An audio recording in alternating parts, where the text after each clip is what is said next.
His MMQB today in particular just reminded me that football is back because it is so filled with information and nuggets that you'd want to know about your team, your fantasy drafts that are coming up just based on his information, but also important stories that are going on around the National Football League. And he was in Pittsburgh, and so we'll pick his brain about that. But joining us here on the day that Deshaun Watson, we learned initially suspended for 6 games for the upcoming season, from Sports Illustrated on the Mercedes-Benz Vans phone line, and is none other than Albert Breer back on the program. How you doing, Albert? Hey, Rich. I think I heard Brockman talking about the Red Sox. Sell, sell, sell, sell, sell. Yes, you sound like No, why? Huh? No, you can't get rid of Rafi or Xander. Come on. They're going nowhere. And if you're not going to sign them, which I still don't get, how this ownership group that spent through the nose 15 years ago now all of a sudden is acting like they're the Oakland A's. But if you're not going to re-sign these guys, you're just going to let them walk. Then why not get something for them now? Well, I hear you. Trust me, I would love to pit the two of you against one another, just as a Yankee fan watching two Red Sox fans cannibalize each other. Fall for That'd it, be Albert. wonderful, but there's too much football going on, Albert Breer. That's right. So let's get to it. Walk me through what you know about Sue L. Robinson's decision and how she came about it, please. Yeah. So I think like the important things here to know. First of all, this wasn't the NFL making the decision, which I know you don't need clarification on, but I do feel like that's an important distinction to make here, that it was the arbitrator, Sue L. Robinson, making this decision. It wasn't based on 24 cases, the 24 lawsuits. It was based on 4. The NFL brought 5 cases. Sue L. Robinson threw one of those cases out because the league hadn't talked to the woman involved in that one. And then I think some of the language that we've seen come out is important. She used the word nonviolent, and look, I'm not going to say whether she's right or wrong. I don't know, but I think her using the word nonviolent is important. And then my understanding is she was pretty critical of the NFL reacting to public perception and making decisions based on public perception. And so, it's a business. It's a business. No, I know, but that was part of it. Was like that she was saying like this should be about the facts in the case, not how whatever decision we make is going to be perceived publicly. So, I know like the union and Watson's camp felt like the league didn't present that strong a case, as strong a case as, maybe we've seen out there in the public over the last, year and a half. And I guess the 6-game suspension would sort of back that up, which, of course it mirrors the decisions that the league made in the Zeke Elliott, Ben Roethlisberger cases, which are similar only in the sense that, obviously the accusations in those cases were really bad, but there weren't criminal charges. So what happens now, Albert? I think the league is probably taking the temperature of the public right now, to be honest with you. And I don't think that this is a simple decision for Roger Goodell. And we can look at like the different things he can do here. For those who don't know the process, and I'll run through it really quick, like the league can appeal and the union can appeal the decision. The union's already said they won't appeal Sue Robinson's decision.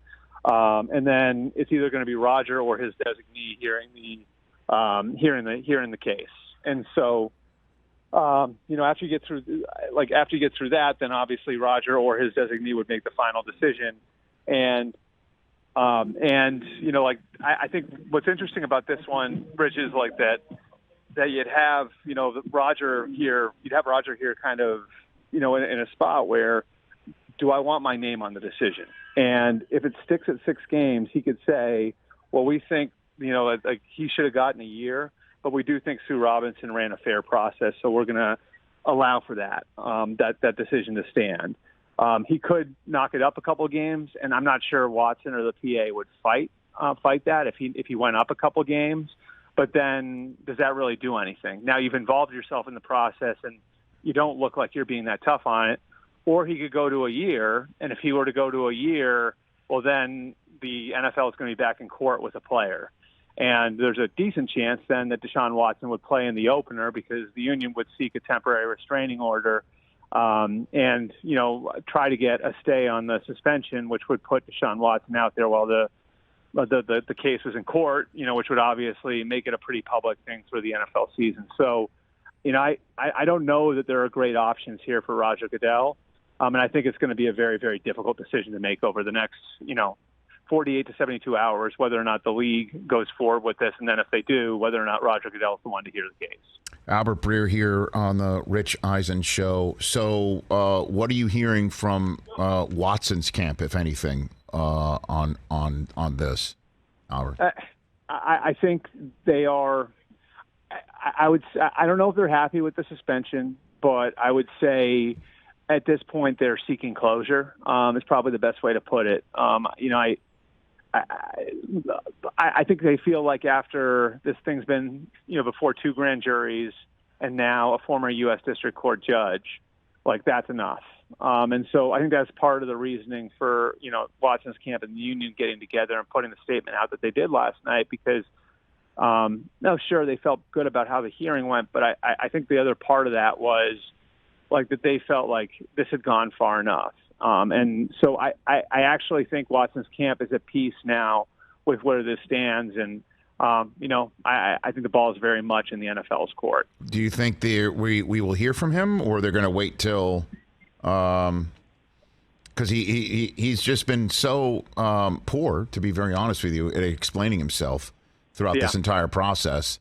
What might be the plan on that over the next couple of days? Albert, you think? My guess, and the Browns have been, I was there, the other day, and, I think the Browns have sort of had, Kevin Stefanski be the one that's out front explaining this over the first few days of camp and answering all the questions and all that different stuff. And obviously his teammates have to answer questions too, as how all this relates to football. My guess would be they'll probably wait to see what the NFL is going to do before putting him before the media.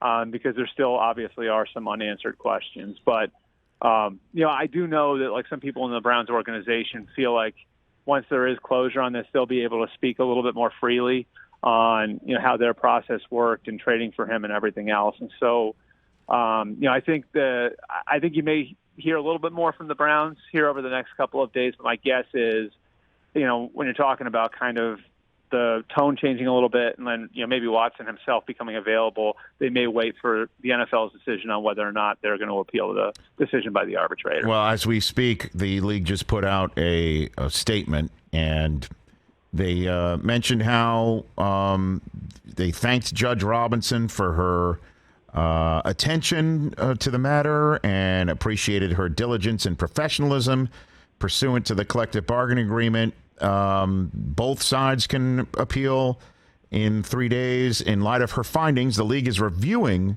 Judge Robinson's imposition of a 6-game suspension and will make a determination on next steps. So, right. So, I think, like, Rich, we're not being, like you said, it's a business, right? Like, and that's right. Like, yeah. Like I think that they're very much going to be sort of monitoring the way that this is discussed. Exactly. And so everybody keeps thinking the league or its independent arbitrator is like real life. Like we should depend on the NFL to make some sort of a judgment that, say, a grand jury didn't or a prosecutor didn't or police didn't or whatever.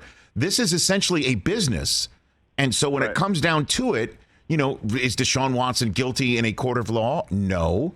And forget about the court of public opinion for a moment. This is running a business. And then you return to the court of public opinion when you're running a business. Like, that's a fact. And so if you don't want to get caught up in the jaws of the court of public opinion, then don't keep looking on Instagram for some masseuse over and over and over again, a different masseuse. So what is it true? Is it true, Albert, that Sue Robinson put in her opinion? Again, we haven't seen it yet. That Watson's only allowed to get massages from Browns employees. Is that true? Yep. Yeah. That's part of it. Yes. Wow.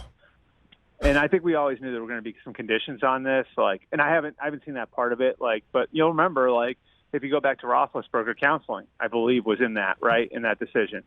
So. Like there are always going to be conditions on in these sorts of cases.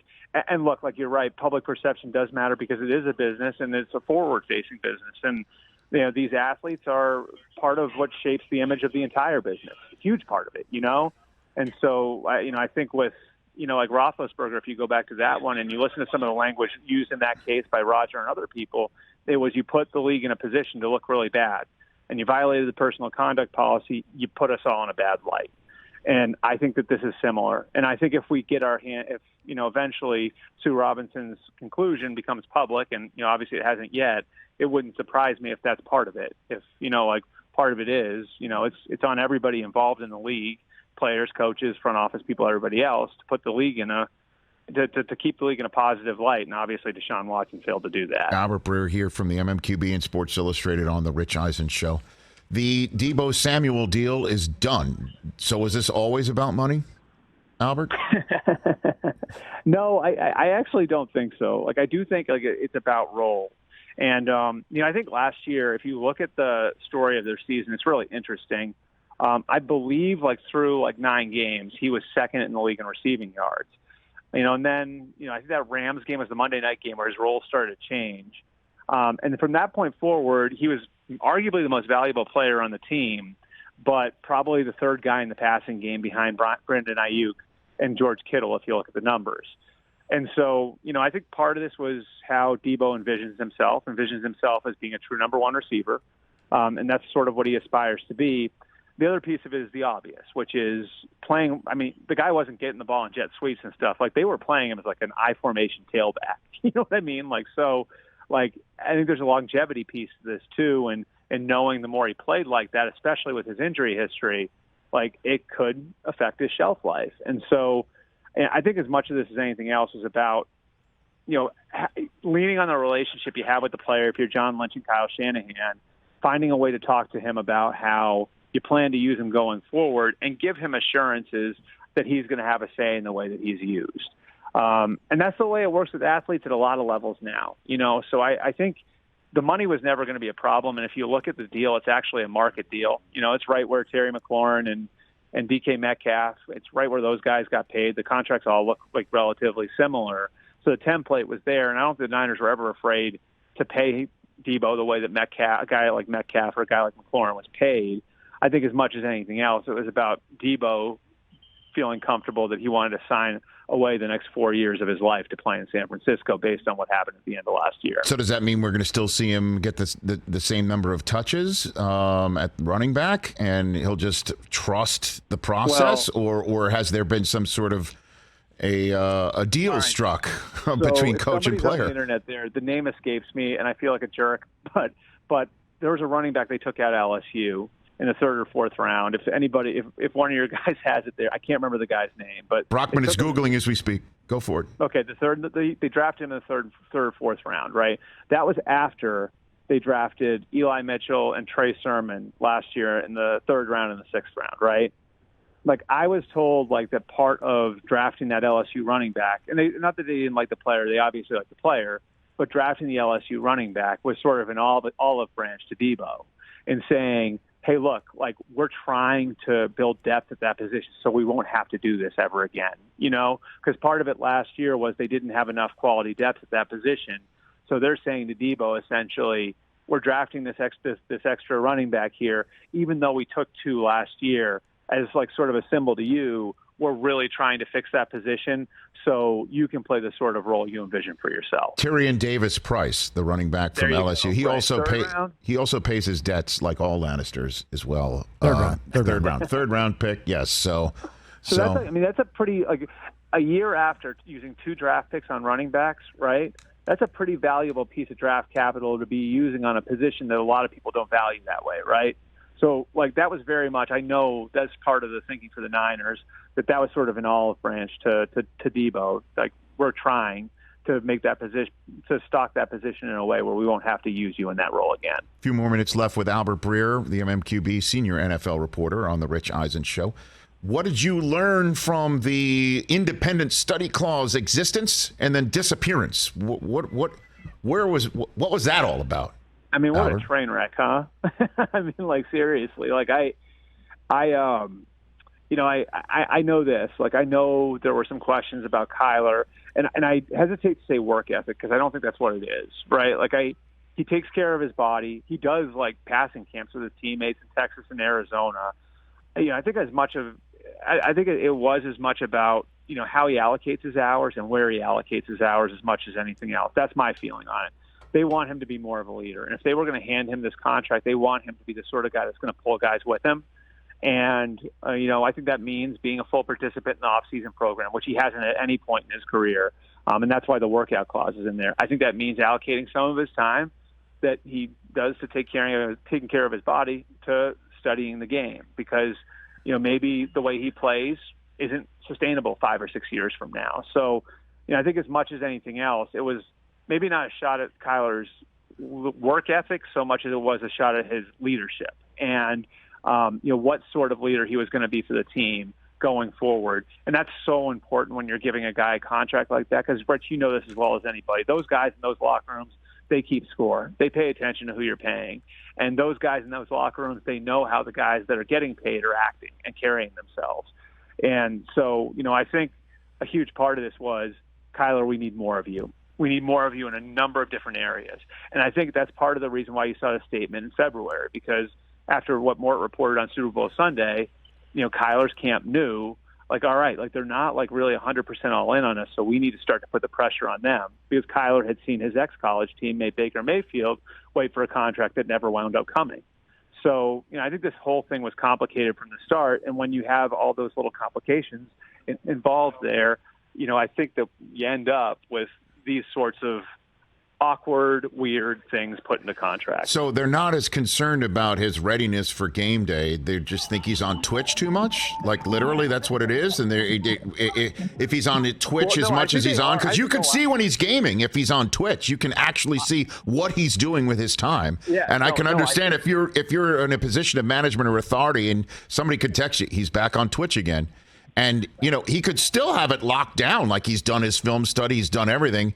It's kind of like, again, Susie and I look at our kids and we're like, you're done with your homework already? That's the way we approach it. It's kind of crazy. That's the whole thing, too. And look, I think they are concerned, is he studying enough? Is he, is that why, we're having issues at the end of the year? And they also understand if the quarterback's working, and this, Rich, if the quarterback's working, then everybody else is going to work, So they understand the effect that it has on the overall team. And that's what I'm talking about from a leadership standpoint. I mean, Kyler's rep coming out the rap on him was that he was a baseball player. He had a baseball player's mentality. Well, what does that mean?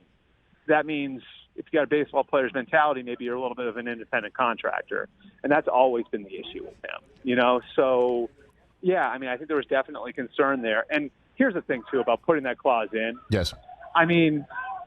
Really, Rich, what's the upside? What? So he's going to set, the alarm clock on his phone for 40 minutes a day and just run the clock out? No. If he's going to make that meaningful work, he's going to have to want to do it.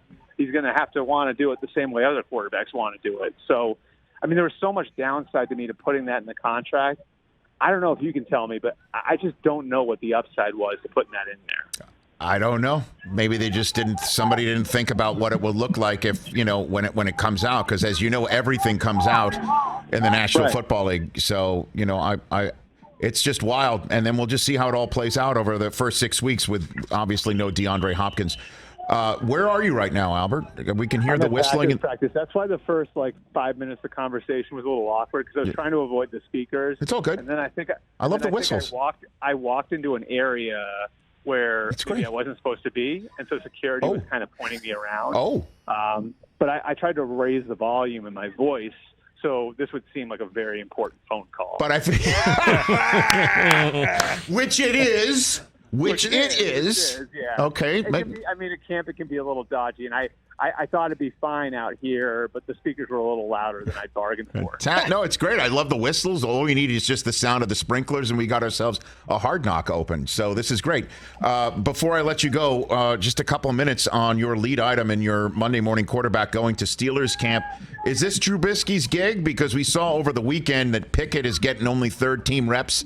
Mason Rudolph's looking good, but is this Trubisky's gig, you think? Yeah, I'll just right now? All right, so history tells us that first-round picks are going to play, right? This is a pretty amazing number. If you go back to Matt Ryan and Joe Flacco in 2008, 44 quarterbacks have gone in the first round from 08 to 21. only 3 didn't make multiple starts as rookies, which is nuts, right? So every first-round pick plays, essentially. That said, the Steelers aren't going to do something based on how everybody else does something. Kenny Pickett looked like he has a long way to go based on what I saw out there. Now, that can change, but like right now, that's what it looks like. And I hate to say it, like Trubisky looks like there might be a little something there. Like I know he took a lot from playing with Josh Allen in Buffalo, and I think he can be a serviceable starting quarterback, so and maybe more than that. We'll see, but I think they feel like they've got a contender there. And, like having a veteran quarterback guy who's played a lot and Mitch Trubisky helps. And I don't think they're going to push Kenny Pickett out onto the field just to push him out onto the field. And right now it doesn't look like he's ready to start.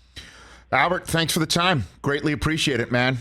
Be well. Thanks for putting up with me having to dodge people over here. Come on, man. Maybe I'm going to have to go back and listen to the podcast to hear my voice rising so I can bring back that memory of having to dodge security there 20 minutes ago. Are you coming out here to Los Angeles where the world champs reside? I was going to text you about that last night, and I forgot. But, yeah, I'll be out there, I think.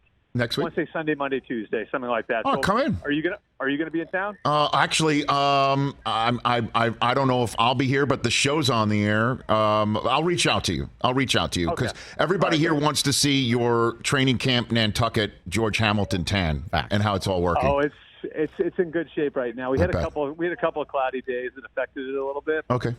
How dare you? I think by the time I get there, I think I should be in good shape. Clouds cannot get in your way, sir. Thanks for the time, Albert. You be well. All right, thanks, Rich. You got it. That's Albert Breer right there, who, in the mention of Mitchell Trubisky, did you notice 2 things? Higher register. He's got something going on there. I think he learned something with Josh Allen. And he dropped the word that I associate with the word solid. Serviceable. Yep. That is the subtext of the word solid. He's a solid quarterback.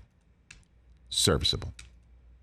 I do not view solid, as everybody around these parts knows, as a compliment. There are so many more descriptive adjectives and words to say something complimentary. Serviceable ain't it.